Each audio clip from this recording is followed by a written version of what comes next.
Welcome to Teacher Place. Friends, today we are going to discuss about research tools, collecting data for educational research. మనం షాంప్లింగ్ techniques గురించి మాట్లాడాము. ఇప్పుడు research tools గురించి. Samples select చేసిన తర్వాత డాటాను కలెక్ట్ చేయాలంటే రీసెర్చ్ టూల్ అనేది చాలా ఇంపార్టెంట్ రోల్ ప్లే చేస్తుంది. ఎందుకంటే effective data, suitable data collect చేసినప్పుడే దాన్ని అనలైజ్ చేసి మనం రీసెర్చ్ యొక్క ప్రోడక్ట్ను అవుట్పుట్ ఇవ్వగలుగుతాం. So different type of research tools గురించి మనం నేర్చుకుందాం.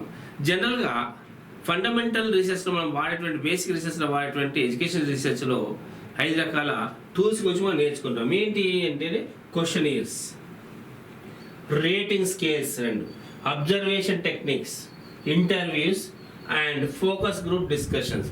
These 5 type of research tools గురించి మనం ఈరోజు డిస్కస్ చేద్దాం. అందులో first one questionnaire, structure data collection. ఇది క్వశ్చనీర్ ఏం చేయాలి? మన క్వశ్చనీర్లో 2 రకాల క్వశ్చనీర్లు ఉంటాయి. ఏంది? మన open ended, close ended. Close ended means ఏంది? Multiple choice questions or yes or no type answer questions. అందులో క్వశ్చనీర్లో set of return printed questions అంటే డిజైన్ మనము ఏ ఇన్ఫర్మేషన్ కావాలనుకున్నామో ఆ ఇన్ఫర్మేషన్ కోసము మనము క్వశ్చన్ పేపర్ తయారు చేసి ఇస్తాం, వాళ్ళకి క్వశ్చనర్ ఇస్తాం.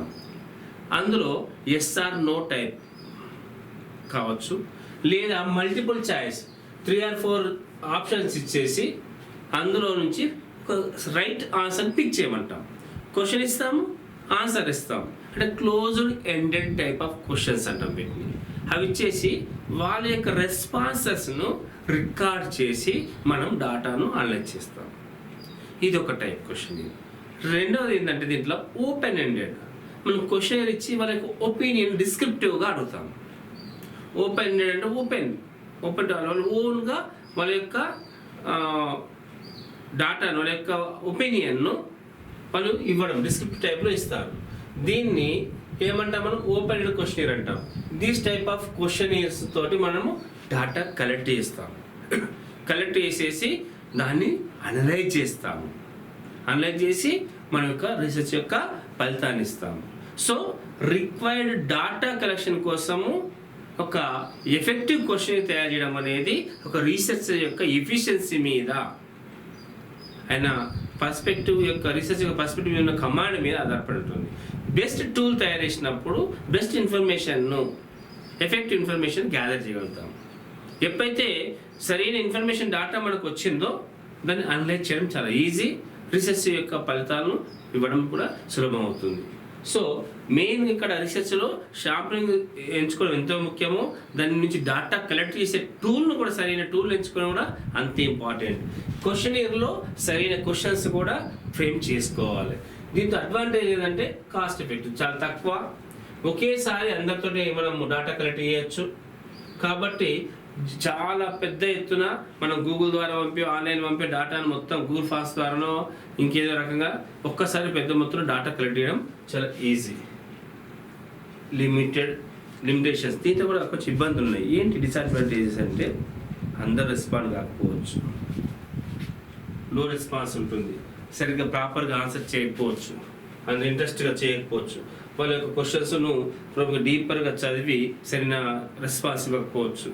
ఇలాంటి ఇష్యూస్ కూడా దీంట్లో ఉండి రీసెర్చ్ యొక్క క్వాలిటీని దెబ్బతీసే అవకాశం కూడా ఉంది. ఏదేమైనా క్వశ్చనీర్ అనేది టైం కాస్ట్ చాలా తక్కువ టైంలో కాస్ట్ ఎఫెక్టివ్, ఇది టైం ఎఫెక్టివ్, వెబ్సైట్. ఇలాంటి క్వశ్చనీర్ను తోటి డాటా మంచి కలెక్ట్ చేయొచ్చు. Next rating scales.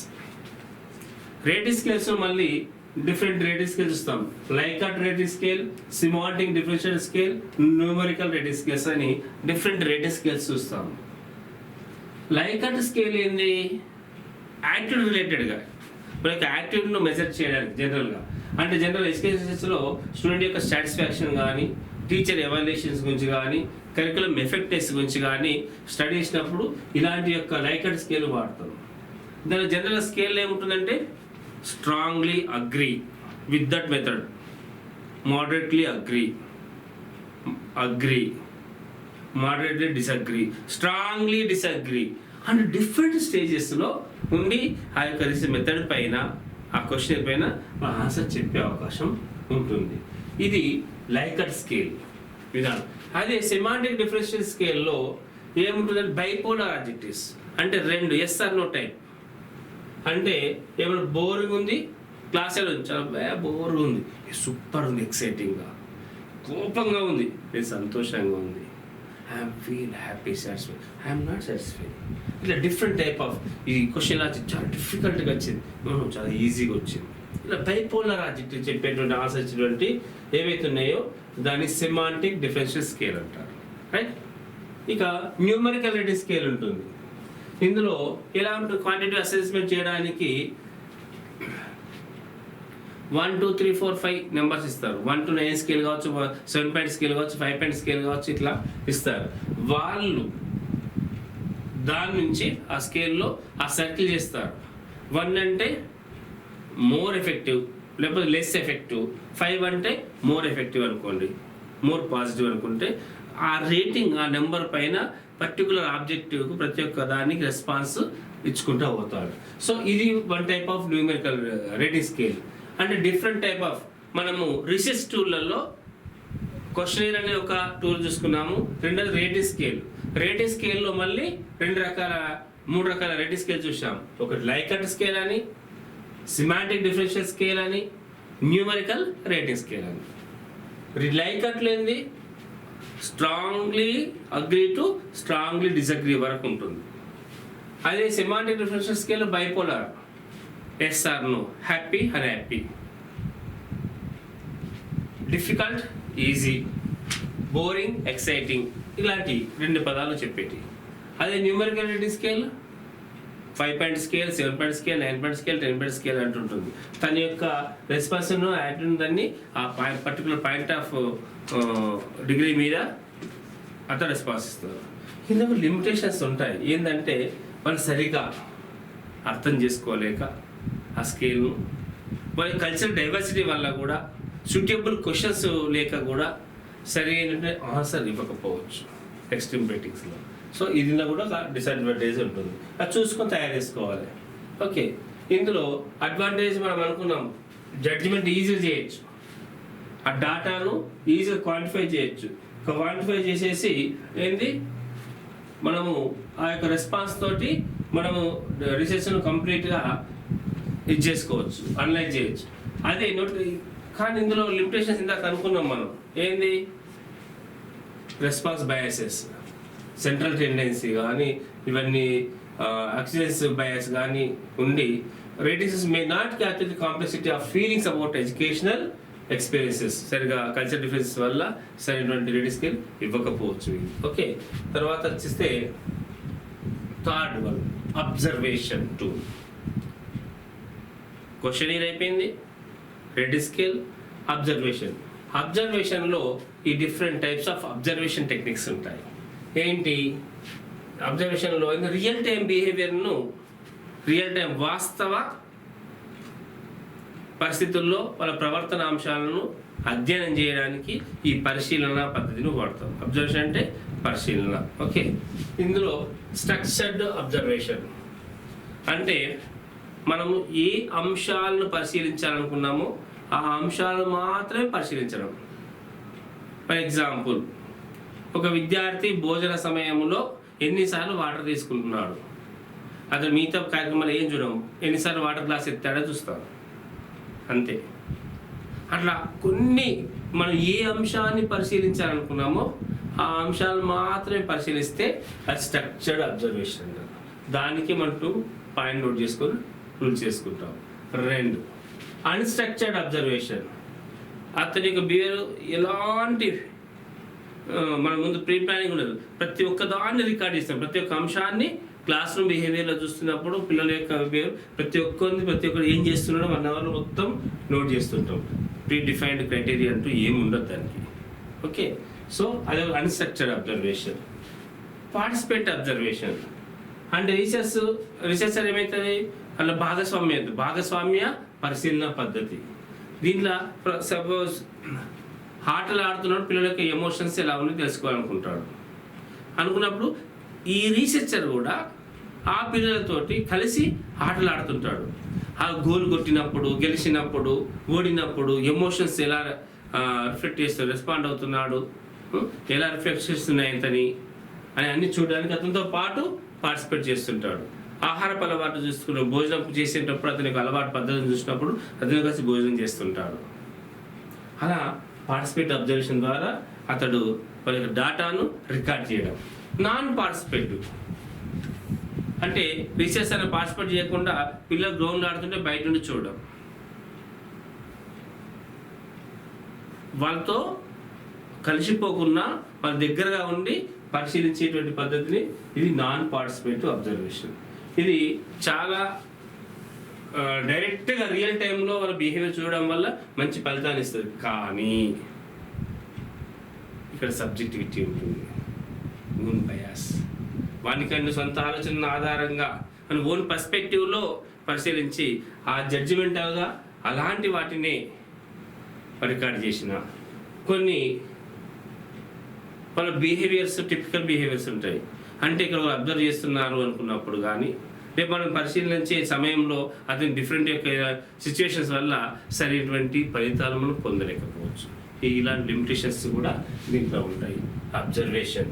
Next fourth వన్కి వస్తే ఇంటర్వ్యూ. Interview method. ఇంటర్వ్యూ అంటే ఏంది? పరిపృచ్ఛ పద్ధతి, అంటే ఎదుటి వ్యక్తితోటి ఇంటరాక్షన్, ఇంటర్ పర్సనల్ కమ్యూనికేషన్. అవునా? ఆ యొక్క కన్వర్జేషన్ వల్ల మనం డాటా కలెక్ట్ చేయడం. ఇందులో 4 రకాలు చూస్తాం. Structured interview. స్ట్రక్చర్డ్ ఇంటర్వ్యూ అంటే మనం ఏ వ్యక్తి నుంచి సమాచారం సేకరించాలనుకుంటున్నామో, డాటా కలెక్ట్ చేయాలనుకుంటున్నామో ముందే ప్రీ డిఫైన్డ్గా క్వశ్చన్స్ తయారు చేసుకుంటాం. ఏ క్వశ్చన్స్ అడగాలి అని ఆ క్వశ్చన్ తయారు చేసుకొని ఆ క్వశ్చన్ వాళ్ళని అడిగి ఆన్సర్లు నోట్ చేసుకుంటాం. ఇది structured interview. Semi structured interview. Question తయారు చేసుకుంటాం, అడుగుతున్నప్పుడు ఒక్కోసారి ఆన్సర్లు సరైన రెస్పాన్స్ రానప్పుడు అప్పటికప్పుడు కొన్ని క్వశ్చన్లను తను క్రియేట్ చేసి అడగచ్చు. అడిగి సమాచారం సేకరించడం సెమీ స్ట్రక్చర్డ్. మనం ఆశించినటువంటి రెస్పాన్స్ రానప్పుడు ఆల్టర్నేటివ్ క్వశ్చన్స్ చేస్తాం. తరగతిలో ఎట్లా టీచరు పిల్లాన్ని క్వశ్చన్ అడిగినప్పుడు ఆన్సర్ రాకపోతే ఆల్టర్నేటివ్ క్వశ్చనింగ్ ఎలా చేస్తాడో ఇంటర్వ్యూలో కూడా సేమ్ పద్ధతిని దానికి రిలవెంట్ ఆన్సర్ రాబట్టడానికి, సరైన రెస్పాన్స్ తీసుకోవడానికి అండ్ అప్పటికప్పుడు కొన్ని క్వశ్చన్స్ను తయారు చేసుకుంటారు. అదే సెమీ స్ట్రక్చర్డ్ ఇంటర్వ్యూ అంటారు.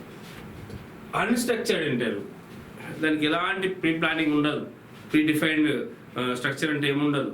డైరెక్ట్గా పోయి జనరల్ కన్వర్సేషన్ స్టార్ట్ చేసేసి అతని నుంచి ఇన్డెప్త్గా తనకు కావాల్సిన ఇన్ఫర్మేషన్ పొందడానికి తన అనుభవాలను జోడించి ఎదురు వ్యక్తి యొక్క అనుభవాల నుంచి తీసుకుంటాడు. కానీ ఈ సమాచారం ఇలా రీసెర్చ్ ఇంటర్వ్యూ చేసి సక్సెస్గా అయ్యి సరైన డాటాను కలెక్ట్ చేయాలంటే ఇంటర్వ్యూయర్, రీసెర్చర్ ఎక్స్పీరియన్స్ అయి ఉండాలి, చాలా స్కిల్డ్ పర్సన్ ఉండాలి. ఆ డాటా కలెక్షన్ స్కిల్ లేకపోతే సరైనటువంటి రెస్పాన్స్ రాబట్టలేడు, తనకు కావాల్సినటువంటి డాటాను సేకరించలేడు. అన్స్ట్రక్చర్డ్ ఇంటర్వ్యూ చేయాలంటే అనుభవం ఉండాలి. ఈ must be very experienced and skilful person అయి ఉండాలి. అయినప్పుడు మాత్రమే ఇది ఇంటర్వ్యూ సక్సెస్ అవుతుంది. Next in depth interviews. In depth interviews జనరల్గా ఇండివిజువల్గా ఉంటాయి. లైక్ కేస్ స్టడీస్ మీద ఒక పర్సన్ యొక్క ఇండివిజువల్ యొక్క కేస్ స్టడీని తీసుకొని అతనికి సంబంధించిన సమగ్రమైనటువంటి కాంప్రహెన్సివ్ ఇన్ఫర్మేషన్ను కలెక్ట్ చేయడమే ఇన్డెప్త్ ఇంటర్వ్యూ. ఈ విధంగా వీటి నుంచి సమాచారం అనేది తీసుకొని రావచ్చు. నెక్స్ట్ వస్తే 5వ tool focus group discussions. Focus group అన్నప్పుడు ఇలాంటి యొక్క సమూహ బృంద చర్చలు ఏవైతే ఉన్నాయో అవి దాంట్లో ఒక్కో గ్రూప్లో 6 నుంచి 12 మందిని విభిన్న నేపథ్యాలు గల వ్యక్తులను డైవర్స్ పార్టిసిపేట్స్ను రిప్రజెంటేటివ్గా పెట్టుకొని ఒక గ్రూప్ తయారు చేసి ఒక మోడరేటర్ ఉండాలి. మోడరేటర్ ఏం చేయాలి? కంఫర్టబుల్గా వాళ్ళను సిచ్యువేషన్ కల్పించి డిస్కషన్ స్టార్ట్ చేయాలి. డిస్కస్ చేసి వాళ్ళకి అభిప్రాయాన్ని చెప్పనివ్వాలి. చెప్తున్నప్పుడు ఇతని అభిప్రాయమును ఎదుటి వ్యక్తి ఖండిస్తున్నాడా, సపోర్ట్ చేస్తున్నాడా, ఎందుకు అనే విషయాలను వాళ్ళకి డిస్కషన్లో అందరూ భాగస్వామ్యం చేస్తూ, సార్ ఇతను ఇట్లా మనం దీనిపట్ల మీ అభిప్రాయం ఏంటి, ఎందుకని అలా అనుకుంటున్నారు, మరి ఇలాంటి మీరేమంటారు అంటూ ఆ చర్చను ముందు తీసుకెళ్తూ ఆ డాటాను, ఆ చర్చ యొక్క సారాంశాన్ని ఆడియో రికార్డింగ్ కానీ, వీడియో రికార్డింగ్ కానీ, నోట్స్ టేక్ చేయడం, రాయడం కానీ, విత్ పర్మిషన్స్ వాళ్ళని అడిగేసి మొత్తం డాటాను కలెక్ట్ చేయడం చాలా అవసరం. డాటాను అనలైజ్ చేసినట్లయితే మంచి ఇన్ఫర్మేషన్, ఒక మంచి అర్థవంతమైనటువంటి చర్చ వల్ల సరైన అవుట్పుట్ వస్తుంది, డాటా అనేది మనకు వస్తుంది. ఓకే, కాకపోతే ఇక్కడ ఒక చిన్న ప్రాబ్లం ఏంటంటే ఎంత డెప్త్గా ఇన్ఫర్మేషన్ వస్తుందో మంచి ఇన్సైట్స్ వస్తాయి, మంచి ఎఫిషియెంట్ డాటా దొరుకుతుంది, కాంటెక్చువల్గా డెప్త్గా వెళ్ళిపోతారు. కానీ ఒక ఎక్కువ మాట్లాడటం నుండి కొందరు పర్సన్ తక్కువ మాట్లాడితే వాళ్ళ ఇన్సైట్స్ సరిగా ఎక్స్ప్లోర్ చేయలేరు.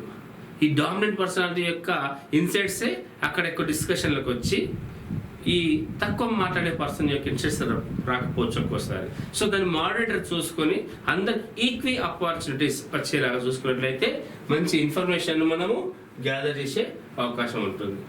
ఇప్పుడు ఒక్కసారి ఈ 5 టూల్స్ మధ్య రీసెర్చ్లో కంపారిజన్ చేసి చూద్దాం.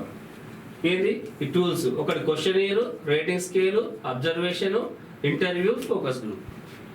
రీసెర్చ్ టూల్స్ ఎన్ని రకాలు అనుకున్నాం? 5 రకాలు. 5 టైప్స్ ఆఫ్ రీసెర్చ్ టూల్స్ గురించి డిస్కస్ చేసాం. ఏంటి? Questionnaire, rating scale, observation, interview, focus group.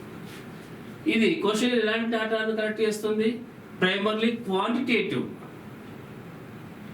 సంఖ్యాత్మక, పరిమాణాత్మక డేటాను, ప్రాథమికంగా పరిమాణాత్మక డేటాను ఇస్తుంది. దీంట్లో ముఖ్యమైన కీ స్ట్రెంత్ ఏంది? బలాలు బలహీనతలు చూసినట్లయితే ఇది cost effective and wide reach, తక్కువ ఖర్చుతో కూడుకుని ఎక్కువ మంది నుంచి సమాచారం సేకరించడానికి క్వశ్చనీర్ అనేది పనికిస్తుంది. ఇక్కడ డిసడ్వాంటేజ్ అండ్ లిమిటేషన్ చూస్తే లో రెస్పాన్స్ రేట్స్ ఉండొచ్చు, లిమిటెడ్ డెప్త్, అందరూ సరైనగా రెస్పాండ్ కాకపోవచ్చు ఇక్కడ క్వశ్చనీర్ ఇస్తే. సో ఇది ఒక మైనస్ దీంట్లో. అదే various come to rating scale, ఇది క్వాంటిటేటివ్ డాటా టైప్. ఏంటి? పరిమాణాత్మకమైనటువంటి సమాచార దత్తాంశాన్ని సేకరిస్తుంది. రేటింగ్ స్కేల్ కంప్లీట్గా న్యూమరికల్ డాటా లాగా ఉంటుంది. ఇది ఈ డాటాను ఈజీగా క్వాంటిఫై చేయొచ్చు. ఎంతమంది ఏ రేటింగ్ స్కేల్ ఇచ్చారు ఈజీగా టోటల్ కొట్టేస్తే అది అతి తక్కువ సమయంలో ఈజీగా మెజర్ చేసేసి దాన్ని క్వాంటిఫై చేయొచ్చు. కాకపోతే ఇక్కడ ఓవర్ సింప్లిఫై అనేది కాంప్లెక్స్ ఫీలింగ్స్ను ఓవర్ సింప్లిఫై అయిపోతుంది. అది ఒక్కసారి బయట పెట్టకపోవచ్చు.